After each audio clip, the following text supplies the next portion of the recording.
guys, Moose here.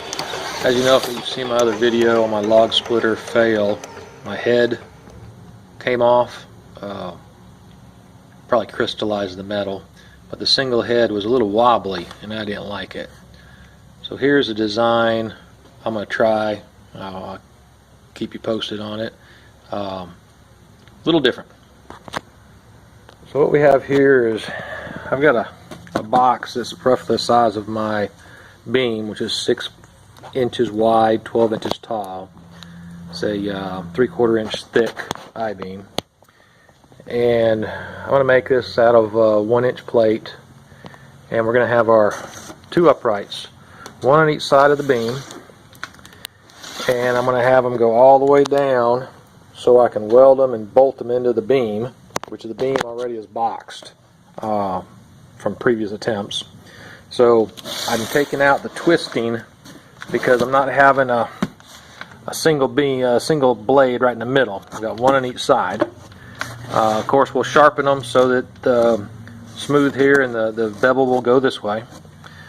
And then I've got, see how we've got it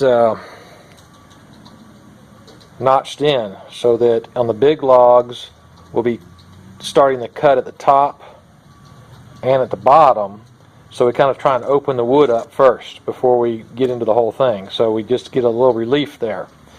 And then what I've done is I've set this one back 1 inch from this one so that this one's going to hit the cut first and then this one will come in 1 inch later. Kind of like, you know, take some tonnage off of my cylinder by first split, second split, starting to open the wood up. Then I've got this blade here, which is 10 inches up, so it'll give me a 6-inch by 10-inch log, or block, which will fit my stove good. And this is canted up at about a 10-degree angle, so that when it comes through here, there's relief and it doesn't bind. So then again, the slicing, the knife will be angled up, and this will just pop out. And this will give me a 6-inch by whatever piece, and I can take that piece, run it back down through here if need be, and take it into a 6-inch by 6-inch block. Then I'll have my 2 sides left over. Now these wings, these are 10-inch wings, and I've got them, it's hard to see, but I have them sloped back. So this is the cutting edge, they're sloped back so it'll push the log down,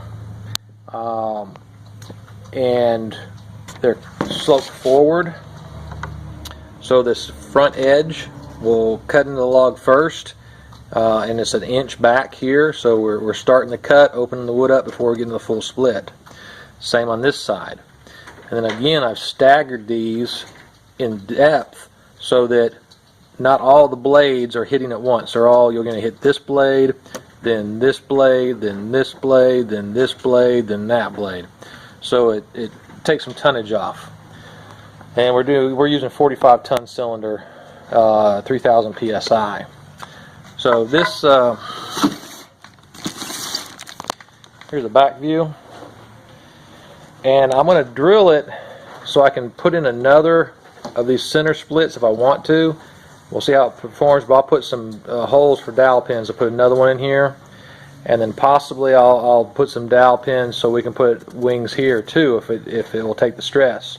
It's another reason why I angled these sloping downward, so if I put another wing here, this wing will be sloping up and we'll have relief in the cut on these sides, which I've found if you have all these flat, it just binds. So you've got to have some relief on the back side, at least a 1/4 inch, the more the merrier. So I prefer a 1/2 inch of relief. So, you know, if the front is 8 inches, the back needs to be 9 inches, or at least 8.5, prefer 9 opening on the back side. Here, I'm not going to have any relief here because my cutting edge is going to be coming out this way, and so this will just be a nice clean smooth block coming through. I won't be pinching. And again, this is relieved from 10 inches in the back to 10 3/4, or 10 inches in the front, 10 3/4 in the back. So I've got room for that wood to breathe when it comes out.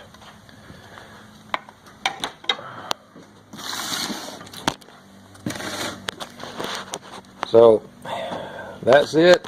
We'll see how it comes out, and we'll do a few videos of me making it.